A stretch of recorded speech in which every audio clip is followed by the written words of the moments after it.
Hi friends, మనం customer ఇంటికి రావడం జరిగింది. వాళ్ళ రైస్ మిల్ అనేది ఎలా పనిచేస్తుంది ఏంటని వాళ్ళని అడిగి తెలుసుకుందాం. నమస్తే అమ్మ, మీ పేరు? నమస్తే అండి, నా పేరు పవిత్ర అండి. ఓకే, ఏ ఊరండి ఇది? మారేల. ఓకే, ఏ మండలం? కుంపేట మండలం. ఓకే, మీరు రైస్ మిల్ తీసుకున్నారు కదండి, ఎన్ని సంవత్సరాలు అవుతుంది? 4 years కంప్లీట్ అయింది. 4 years కంప్లీట్ అయిపోయింది. రైస్ మిల్ అనేది ఎలా పనిచేస్తుందండి? బాగానే ఉందా? ఓకే, ఇప్పుడు ఏమేమి ఆడుతున్నారు రైస్ మిల్లో మీరు? ధాన్యం ఒకటే, కొర్రలు సామలు కానీ ఏమి ఆడట్లేదా?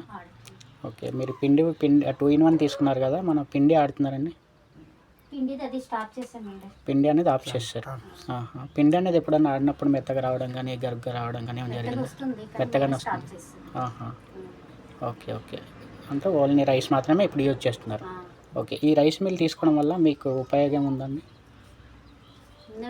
ఓకే, ఈ రైస్ మిల్ మీరు సొంతంగా వాడుకుంటున్నారా లేకపోతే మీ గ్రామానికి ఉపయోగపడుతుందా? ఓకే, ఇప్పుడు దీంట్లో వచ్చే రైస్ అనేది ఎలా వస్తుందండి? తౌడు అనేది ఏం లేకుండా నీట్గా రైస్ అనేది రావడం జరుగుతుంది. ఓకే, మీరు ఈ రైస్ మిల్ ద్వారా వచ్చే తౌడు బస్తా ఎంత అమ్ముతున్నారండి? 600. ఓకే, మ్యాక్సిమం మంత్లీకి ఎన్నిసార్లు అమ్ముతారు? 3-4 times. మ్యాక్సిమం మంత్లీకి మీకు దీంట్లో వచ్చే ఆదాయం అనేది ఎంత వస్తుందండి? ఒక 10,000 దాటి వస్తుంది. మిషన్కి అయితే ఏ ప్రాబ్లం అనేది లేదండి. జాలి అంటే రాళ్ళు రావడం వల్ల జాలి పగిలిపోవడం కానీ అలాంటివి అవుతాయి. ఓకే అమ్మ, థ్యాంక్ యూ. ఓకే.